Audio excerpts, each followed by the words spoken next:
दोस्तों, आज तक पूरी दुनिया में सिर्फ 4 अफराद ने मुकम्मल तौर पर हुकूमत की है। इनमें से 2 तो अल्लाह को मानने वाले थे, मगर 2 काफिर थे।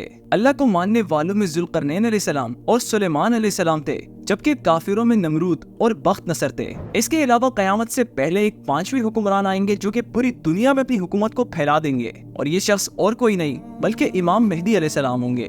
दोस्तों, जब हजरत अली रज़ी अल्लाह तआला अन्हु से पूछा गया कि जुल्करनैन अलैहिस्सलाम मशरिक और मगरिब में कैसे पहुंचते थे, तो इन्होंने जवाब दिया कि अल्लाह की तरफ से बादलों को जुल्करनैन अलैहिस्सलाम के काबू में दिया गया था। हर जरूरत की चीज इसके ताबे कर दी गई थी, रोशनी के जराए मुहैया किए गए थे और रात और दिन इसके लिए बराबर कर दिए गए थे। दोस्तों, हम सब ने तो जुल्करनैन अलैहिस्सलाम और याजूज माजूज का किस्सा तो सुन रखा है, लेकिन इस बारे में हमने कभी तफसील से जानने की कोशिश नहीं की कि आखिर जुल्करनैन अलैहिस्सलाम कौन थे। क्या वो अल्लाह के कोई पैगंबर थे जिन्हें हजरत सुलेमान अलैहिस्सलाम की तरह हर चीज का बादशाह बनाया गया था? इसके अलावा इस वीडियो में हमें जुल्करनैन अलैहिस्सलाम की जिंदगी से और इनके अजीब व गरीब वाकयात से बहुत कुछ सीखने को मिलेगा। वीडियो में आगे बढ़ने से पहले अगर आपने अभी तक इस चैनल को सब्सक्राइब नहीं किया तो जल्दी से सब्सक्राइब कर लें, ताकि इस तरह की वीडियोस आप तक बासानी पहुंचती रहे। दोस्तों, जुल्करनैन अलैहिस्सलाम का नाम तो हमें मालूम नहीं है, क्योंकि जुल्करनैन एक टाइटल था जिसका मतलब है 2 सींगों वाला या 2 किनारों वाला। अल्लाह ताला ने इन्हें रोशनी और तारीकी पर इख्तियार दिया था और ज़ाहिरी और बातिनी दोनों उलूम अता किए गए थे, इसीलिए वो जुल्करनैन के नाम से मशहूर हुए। ऐसा कहा जाता है कि इनके ताज में तांबे के बने हुए 2 सींग थे और वो अपने बालों की 2 चूटियां बनाते थे। इसी वजह से इन्हें जुल्करनैन का टाइटल मिला। एक रात जुल्करनैन अलैहिस्सलाम ने ख्वाब में देखा कि वो आसमान पर चढ़ रहे हैं और सूरज के दोनों किनारों को थाम रहे हैं। वो अपने वालिद और वालिदा दोनों की तरफ से एक अजीम खानदान से ताल्लुक रखते थे और तकरीबन 5000 साल पहले यमन के बादशाहों में से थे। हजरत खिज़र अलैहिस्सलाम इनके कजन थे और जुल्करनैन अलैहिस्सलाम ने इन्हें अपनी फौज का सिपा सालार मुकर्रर किया था। दोनों ने मिलकर कुफ्फार के खिलाफ काफी जंगी लड़ी और हजरत जुल्करनैन अलैहिस्सलाम को हजरत खिज़र अलैहिस्सलाम से काफी कुछ सीखने को भी मिला। अल्लाह ताला ने जुल्करनैन अलैहिस्सलाम को बेपनाह ताकत और इख्तियार अता फरमाया था। तमाम ज़राए जिनमें जिन्नात, बादल और दीगर मखलूक़ात को इनके ताबे कर दिया गया था। इन्होंने मशरिक और मगरिब की तरफ अपनी कैंपेन का आगाज किया और याजूज और माजूज के हमले से बचने के लिए एक दीवार तामीर की जो कि लोहे और पिघले हुए तांबे से बनी है। अल्लाह ताला ने इन्हें इल्म, ताकत और बेमिसाल कंट्रोल अता किया, जिसकी बदौलत वो एक अजीम हुक्मरान बने। इन्हें 2 झंडे भी दिए गए थे, एक सफेद और दूसरा सियाह रंग का। जब वो सियाह झंडा पीछे लगाते तो दिन के वक्त अंधेरा छा जाता, जिससे दुश्मन रास्ता भटक जाते। दूसरी तरफ सफेद झंडा इनके सामने होता था, जो रात के अंधेरे में भी दिन की रोशनी की तरह चमकता था और इनके सिपाहियों को दुश्मनों के खिलाफ बड़ी फतूहात हासिल करने में मदद देती थी। जुल्करनैन अलैहिस्सलाम एक मुनसिफ और रहमदिल हुक्मरान थे। जहां भी इन्होंने फतह हासिल की, वहां के लोगों के साथ नरमी और इंसाफ से पेश आए। इन्होंने ऐलान किया था कि बेगुनाह लोगों को खौफज़दा होने की जरूरत नहीं है और नेक अमाल करने वालों को इनके अमाल का बेहतरीन बदला मिलेगा। इनकी अदल व इंसाफ और हमदर्दी ने लोगों के दिल जीत लिए। वो हर उस चीज को पसंद करते थे जो कि इंसानियत के लिए फायदा रखती हो। जब वो मक्का में दाखिल हुए तो आजिज़ी का मुजाहिरा करते हुए अपने घोड़े से उतर गए। जब वो खाना काबा के करीब पहुंचे तो इर्द गिर्द मौजूद लोगों ने कहा कि मौसम बहुत गर्म है और वो पैदल चलकर थक जाएंगे। इस पर जुल्करनैन अलैहिस्सलाम ने जवाब दिया कि मैं उस सरजमीन में सवारी कैसे कर सकता हूँ कि जहाँ पर कभी अल्लाह के महबूब हजरत इब्राहिम अलैहिस्सलाम पैदल चला करते थे। दुनिया के वाहिद हाकिम होने के बावजूद जुल्करनैन अलैहिस्सलाम ने इंतहाई आजिज़ी का मुजाहिरा किया और खाना काबा का इज्जत और एहतराम किया। इस तरह वो इस हदीस के प्रैक्टिकल एग्जाम्पल भी बन गए कि जो शख्स अल्लाह के लिए आजिज़ी इख्तियार करता है तो फिर अल्लाह ताला इसे बुलंद मकाम दे देता है। हजरत इब्राहिम अलैहिस्सलाम की दुआओं की बरकत से अल्लाह ताला ने जुल्करनैन अलैहिस्सलाम के लिए दुनिया के तमाम दरवाजे खोल दिए। ताहम ये सवाल कि आया जुल्करनैन अलैहिस्सलाम एक नबी थे या नहीं, ये गैर यकीनी सवाल है और इसका जवाब भी सिर्फ अल्लाह को ही मालूम है। जुल्करनैन अलैहिस्सलाम के पास जो वसाइल थे, इसके इस्तेमाल करते हुए वो अपनी जात के लिए जो चाहे हासिल कर सकते थे, लेकिन इन्होंने इन तमाम कुव्वतों को अल्लाह की राह में फतूहात और जद्दोजहद में इस्तेमाल किया।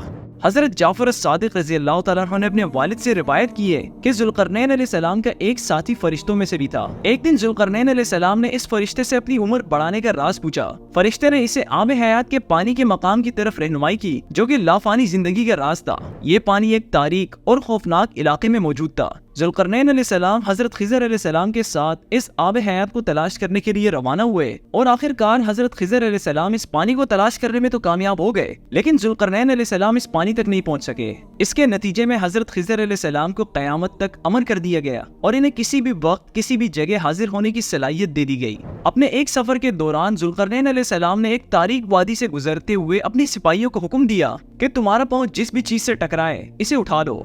इस हुक्म को सुनकर सिपाहियों ने 3 मुख्तलिफ तरीकों से रद्द अमल जाहिर किया। सिपाहियों के पहले ग्रुप ने सोचा कि हमारे पास पहले ही बहुत सारा सामान मौजूद है, तो हम क्यों रात की तारीकी में अपने ऊपर बोझ उठाएं। इसलिए इन्होंने इस हुक्म को नजरअंदाज कर दिया और कुछ भी नहीं उठाया। दूसरे ग्रुप में वो सिपाही थे कि जिन्होंने कहा कि चूंकि हमारे कमांडर ने हमें हुक्म दिया है तो हमें कम से कम थोड़ी सी चीजें तो उठा लेनी चाहिए, इसलिए इन्होंने थोड़ी सी चीजें जमा कर ली। तीसरे ग्रुप के सिपाहियों का ख्याल था कि हमारा कमांडर बगैर किसी वजह के हुक्म नहीं देता, इसके पीछे कोई हिकमत होगी, इसलिए इनसे जितना हो सका इन्होंने उतनी सारी चीजें उठा ली। जब सुबह हुई तो सिपाहियों को मालूम हुआ कि वो जिस तारीक वादी से गुजर रहे थे वो दरअसल सोने की एक बड़ी कान थी और जो चीजें इन्होंने उठाई वो सोने के टुकड़े थे। अब वो सिपाही जिन्होंने कुछ भी नहीं उठाया था वो शदीद रिग्रेट में थे कि काश हम थोड़ा सा तो उठा लेते। दूसरे नंबर पर वो सिपाही जिन्होंने थोड़ी थोड़ी चीजें उठाई थी वो भी रिग्रेट में थे कि हमने इतनी थोड़ी चीजें क्यों उठाई, हमें और भी उठानी चाहिए थी। और तीसरे नंबर पे वो सिपाही जिन्होंने बहुत सारी चीजें जमा की थी वो भी ये कह रहे थे कि काश हम थोड़ी और चीजें उठा लेते, अपनी जरूरत का सामान छोड़कर और ज्यादा चीजें जमा कर लेते। दोस्तों बिल्कुल इसी वाकये की तरह हम इंसानों की हालत भी मरने के बाद ऐसी ही होगी। काफिर कहेंगे कि काश हम ईमान ले आते, अगर हमारा ईमान होता तो जहन्नुम में दाखिले के बाद हमारा ईमान हमें जन्नत तक पहुंचा सकता था। जो गुनहगार मोमिन होंगे वो कहेंगे कि काश हम थोड़ी और ज्यादा नेकियां कर लेते तो हमारा अजर और बढ़ जाता। हत्ता कि मुत्तकी और नमाजी लोग भी कहेंगे कि काश हम थोड़ी और इबादत कर लेते, थोड़ा सा और ज्यादा सदका दे लेते, एक नमाज और पढ़ लेते तो हमारा अजर और भी ज्यादा होता। ये दुनिया हकीकत में आजमाइशों की वादी है और जो कुछ हम यहाँ जमा करते हैं वही हमारी अगली जिंदगी में इनामात का तयन करेगा। जब पैगंबर मोहम्मद सल्लल्लाहु अलैहि वसल्लम मक्का में रहने वाले लोगों को माजी के कौमों की कहानियां सुना रहे थे तो मदीना के यहूदियों और फारस के लोगों ने अपने अपने अंदाज में माजी के कौमों की कहानियां सुनानी शुरू कर दी। मदीना के यहूदियों में वो लोग भी थे जो कि यकीन रखते थे कि आखिरी नबी का ज़हूर होगा। इन्होंने मक्का के लोगों को बताया कि मक्का में नबी का ज़हूर हुआ है, अगर वो वाकई में नबी है तो इनसे अस्हाबुल कहफ, जुल्करनैन और रूह के बारे में सवालात करो। अगर वो इन 3 सवालात के जवाब दे सके तो वो वाकई में नबी है और तुम्हें इनकी पैरवी करनी चाहिए, लेकिन अगर वो इन सवालात का जवाब न दे सके तो वो झूठा है। जब यहूदियों ने पैगंबर मोहम्मद सल्लल्लाहु अलैहि वसल्लम से सवालात किए कि अस्हाबुल कहफ कौन है, जुल्करनैन कौन है और रूह की नौयत क्या है, तो अल्लाह ताला ने सूरह कहफ में इन सवालात के जवाब कुछ इस तरह दिए हैं। इसमें जुल्करनैन का जिक्र यूं आया है कि या रसूल अल्लाह, वो आपसे जुल्करनैन के बारे में पूछते हैं, आप इनसे कहिए कि मैं तुम्हें जुल्करनैन के बारे में कुछ बताता हूँ कि हमने जुल्करनैन को जमीन पर इक्तिदार और इख्तियार दिया था और इसके पास जो इल्म व वसाइल थे हमने इसे वो तमाम असबाब फराहम किए थे। जुल्करनैन अलैहिस्सलाम एक अजीम हुक्मरान थे जिन्होंने मुख्तलिफ इलाकों का सफर किया। एक सफर के दौरान वो ऐसी जगह पर पहुंचे जहाँ सूरज गुरूब हो रहा था। वहाँ इन्होंने देखा कि सूरज कीचड़ के चश्मे में गुरूब हो रहा है और वहाँ पर इन्होंने कुछ लोगों को पाया। अल्लाह ताला ने जुल्करनैन अलैहिस्सलाम से कहा, ऐ जुल्करनैन, आप इन लोगों को सजा देने के इंतखाब करें या इनके साथ हुस्न सलूक करें। जुल्करनैन अलैहिस्सलाम से इनसे कहा कि जो शख्स अपने कुफर पर कायम रहेगा हम इनको सजा देंगे और जब इनका वक्त आएगा तो वो अपने रब के सामने पेश होंगे जो कि इससे भी ज्यादा सख्त सजा देंगे। ताहम जो लोग ईमान लाए और नेक अमल करते रहे इनको बड़ा इनाम मिलेगा और इनके तमाम मामलात में आसानी पैदा की जाएगी। इसके बाद जुल्करनैन अलैहिस्सलाम ने एक और सफर शुरू किया और इस जगह पहुंचे जहां से सूरज तुलू हो रहा था। यहाँ पर भी वो एक कौम के सामने आए जिन्हें अल्लाह ताला ने किसी किस्म की पनाह नहीं दी थी और इन्होंने इन कौमों को हिदायत देने की कोशिश की। इसके बाद जुल्करनैन अलैहिस्सलाम फिर एक और सफर पर निकले और 2 पहाड़ों के दरमियान एक दरे तक पहुंचे। यहाँ पर वो एक कौम से मिले जो कि इनकी जबान को मुश्किल से समझ सकती थी। अल्लाह ताला ने जुल्करनैन अलैहिस्सलाम को इस कौम के बारे में मुकम्मल तौर पर इल्म दिया था और वो इसके साथ हिकमत और इंसाफ के साथ बातचीत करते थे ताकि वो इन्हें अल्लाह की हिदायत की तरफ ले आए। पहाड़ की इस तरफ के लोगों ने जुल्करनैन अलैहिस्सलाम से कहा कि याजूज और माजूज जमीन में फसाद फैलाने लगे हैं, क्या आप हमारे और इनके दरमियान एक मजबूत दीवार बना सकते हैं?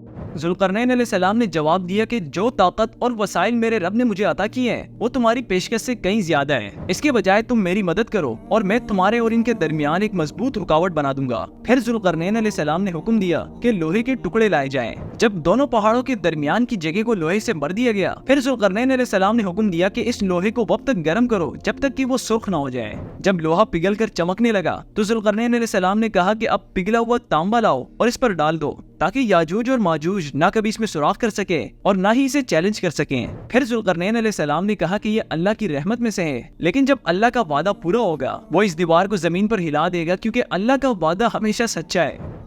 दोस्तों याजूज और माजूज कौन है? क्या ये इंसान है? अगर ये इंसान है तो अभी तक दरियाफ्त क्यों नहीं हुए और क़यामत से पहले याजूज और माजूज जमीन पर कैसा फसाद मचा देंगे? ये सारे वो सवालात हैं जिनको हम आने वाली वीडियो में कवर करेंगे। आपको ये वीडियो कैसी लगी मुझे कमेंट्स में जरूर बताइएगा और इस चैनल को भी जरूर सब्सक्राइब कीजिएगा। आपसे मुलाकात होगी एक नई वीडियो में, तब तक के लिए इजाजत दीजिए। अल्लाह हाफिज।